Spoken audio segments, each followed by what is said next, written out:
എല്ലാവരും പറയും ഒത്തിരി സ്ഥലം ഉണ്ടെങ്കിലേ നമുക്ക് പച്ചക്കറി കൃഷി ചെയ്യാനൊക്കെ പറ്റത്തുള്ളൂ. പക്ഷേ ഏറ്റവും ചെറുതായിട്ടൊരു കുറഞ്ഞ സ്പേസിൽ നമുക്ക് എങ്ങനെ പച്ചക്കറി കൃഷി ചെയ്യാൻ പറ്റും എന്നുള്ളത് ഞാൻ കാണിച്ചു തരാം. ഞങ്ങൾക്ക് അതിന് വേണ്ടി ഒന്നും സ്ഥലമില്ല, കുറച്ച് സ്ഥലത്ത് ചെയ്തേക്കുന്നതാണ്. ഇത് കണ്ടോ, വെണ്ടയ്ക്കയാണ്. കൃഷിഭവനിൽ നിന്ന് കിട്ടിയ വെണ്ടയാണ്. അത് കുഴിച്ചിട്ട് കിളിച്ചതാണ്. വലിയ ചട്ടിയൊന്നുമില്ല, സാധാരണ പൊട്ടിപ്പോയൊരു ചട്ടിക്കകത്താണ് വെച്ചിരിക്കുന്നത്. അതിൻ്റെ പൊട്ടിപ്പോയ ചട്ടിയാണ്, ഇതിനകത്തൊന്നുമില്ല. അതിനകത്താണ് ദാണ്ടെ വെണ്ടയ്ക്ക പിടിച്ച് തുടങ്ങിയിട്ടുണ്ട്. കുറച്ച് നാളെ ആയിട്ടുള്ളൂ വെച്ചിട്ട്, 2-3 മാസമേ ആയുള്ളൂ.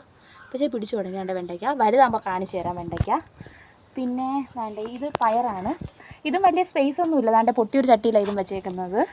പിന്നെ ഇവിടെ ഒരു പേരമരം ഉണ്ടായിരുന്നു, അപ്പോൾ അതിനകത്തോട്ട് അത് പടർന്ന് തനിയെ കയറി. ഇതിലിപ്പോൾ പിടിച്ചിട്ടുണ്ട്, വാ കാണിച്ചു തരാം. ചെറുതായിട്ടുള്ള പിടിച്ചുകൊണ്ടിരിക്കുന്നത് കാണിച്ചു തരാം. ദാണ്ടതാ കണ്ടോ, ഇങ്ങനെ പിടിച്ചുകൊണ്ടിരിക്കുകയാണ് ഇപ്പോൾ ഇതിനകത്ത്. പിന്നെ കുറച്ച് ഞാൻ പിച്ചി എടുത്തിട്ടുണ്ട്, അതും കൂടെ കാണിച്ചു തരാം. ദാണ്ടെ ഇത്രത്തോളം കിട്ടിയിട്ടുണ്ട്. ചെറിയൊരു തോരൻ വെക്കാനുള്ളത് കിട്ടിയിട്ടുമുണ്ട്. അപ്പോൾ ഇത്രയും കിട്ടിയിട്ടുണ്ട്. ഇനിയും കുറച്ച് ചെടികളൊക്കെ ഉണ്ട്, അത് പിന്നെ കാണിച്ചു തരാം ഞാൻ.